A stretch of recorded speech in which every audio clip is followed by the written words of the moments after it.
જ્યોતિબાઈ ફૂલે. મારો જન્મ 3 જાન્યુઆરી 1831માં મહારાષ્ટ્રમાં થયો હતો. મારા પિતાનું નામ ખંદોલી અને મારા માતાનું નામ લક્ષ્મીબાઈ હતું. મારા લગ્ન 10 વર્ષની ઉંમરે જ્યોતિરાવ ફૂલે સાથે થયા હતા.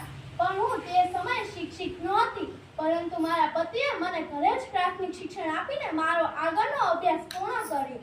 શિક્ષણની તાલીમ પૂરી કર્યા બાદ મેં કન્યાઓને ભણાવવાનું શરૂ કર્યું. હું ભણાવવા જતી હતી ત્યારે લોકો મારો વિરોધ કરતા હતા અને મારી ઉપર કચરો ફેંકતા હતા. પણ હંમેશા હું મારી સાથે 2 સાડી લઈ જતી હતી. લોકો મારી ઉપર કચરો ફેંકતા અને મારી સાડી ખરાબ કરતા હતા અને હું શાળાએ જઈને બીજી સાડી પહેરી લેતી હતી. મેં દઢ મનોબળોથી ભણાવવાનું ચાલુ રાખ્યું અને મારા પતિના સહયોગથી મેં 3 કન્યા શાળાઓ શરૂ કરી.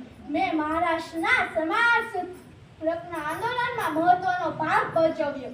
હું ભારતની પ્રથમ મહિલા શિક્ષિકા બની અને મરાઠી સાહિત્યના અગ્રણી લેખિકા તરીકે જાણીતી બની.